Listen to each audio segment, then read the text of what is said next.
Bonjour. Vous vous souvenez, la dernière fois, nous avons vu comment Saint Paul est presque devenu Saint Paul. Pas encore tout à fait, mais au moins, il a commencé à arrêter d'être Saul, le persécuteur, pour devenir Saul, l'apôtre. Eh bien, aujourd'hui, nous allons rencontrer quelqu'un qui a subi la persécution au moment où Saul était encore le persécuteur. C'est un jeune homme.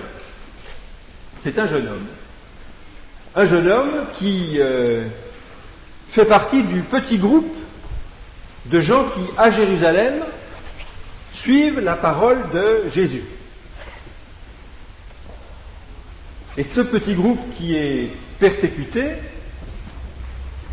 est attrapé régulièrement et envoyé devant les autorités de Jérusalem, le plus souvent pour être condamné. Et c'est ce qui arrive à Étienne.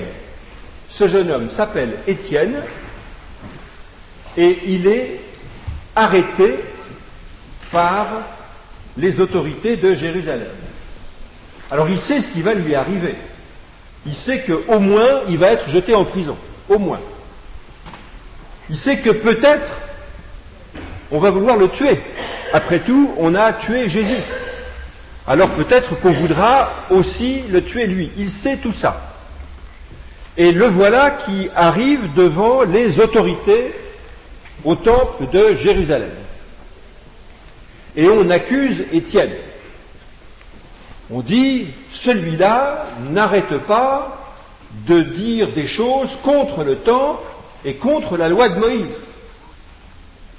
Alors le grand prêtre qui est là s'adresse à Étienne et lui dit, est-ce bien vrai que tu dis cela? Et Étienne va faire une chose étonnante. Au lieu de se défendre, au lieu de dire oui c'est vrai ou non c'est pas vrai, il ne va pas répondre à la question qui lui est posée. Il va faire un long discours. Il va faire un long discours devant des autorités qui sont les autorités compétentes de Jérusalem. Des gens qui connaissent par cœur le contenu de la Bible. Des gens qui connaissent par cœur la loi de Moïse, qui savent tout ce que les prophètes ont dit, tout ce que les prophètes ont vécu.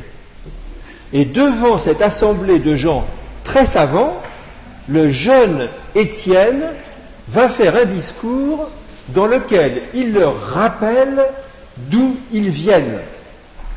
Rappelez-vous, Dieu est allé chercher Abraham et l'a mis en marche, sans savoir où il allait, mais avec une promesse. Tu auras un pays et une descendance. Et Abraham s'est mis en marche. Et Dieu a passé une alliance avec Abraham. Et cette alliance a été continuée avec Isaac et avec Jacob.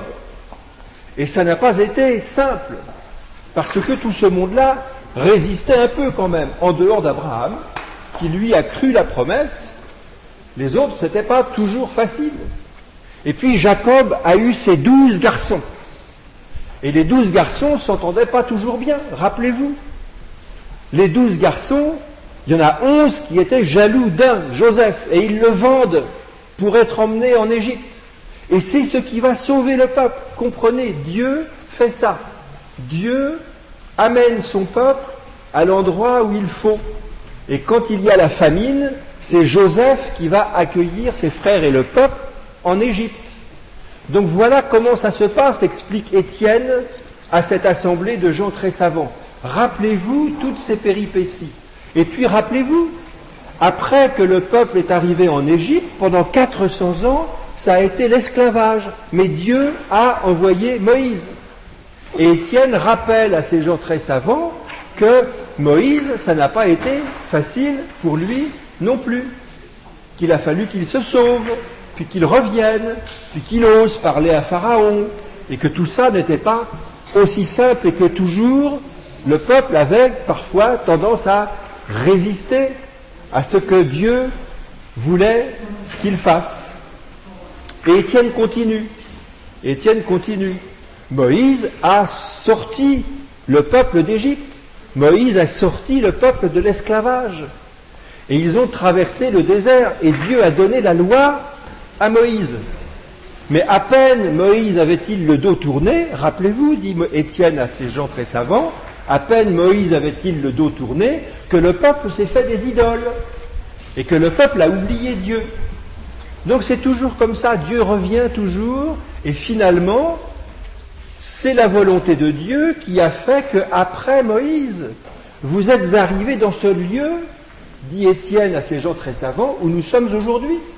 Il n'y a pas Jérusalem, il n'y a pas Israël, il n'y a pas le peuple et il n'y a pas son lieu, s'il n'y a pas la volonté de Dieu.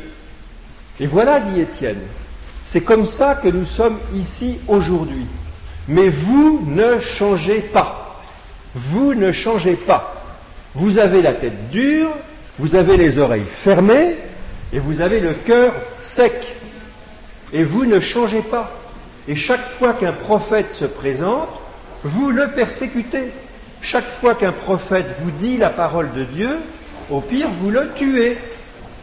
Étienne demande à ces gens très savants, dites-moi un seul prophète que vous n'avez pas persécuté. Eh bien maintenant, celui que vous avez persécuté, c'est Jésus. Celui que vous venez de tuer, il est dans cette lignée, dans cette longue lignée des prophètes de la parole de Dieu depuis Abraham jusqu'à aujourd'hui. Long discours d'Étienne devant les gens savants, les gens puissants de Jérusalem. Alors ces gens savants, ces gens puissants n'en peuvent plus. C'est-à-dire entendre se faire reprocher autant de choses, entendre se faire reprocher d'être ceux qui ne comprennent rien à la volonté de Dieu, ceux qui savent les textes, mais qui ne comprennent pas la volonté de Dieu. Ça, pour eux, c'est évidemment insupportable. Alors, après ce long discours d'Étienne, qui occupe quelques pages dans ma toute petite Bible, après ce long discours d'Étienne, le texte va vite. Comme toujours dans la Bible, quand les choses vont vite, il n'y a pas beaucoup de mots, il n'y a pas beaucoup de lignes, parce que ça va vite.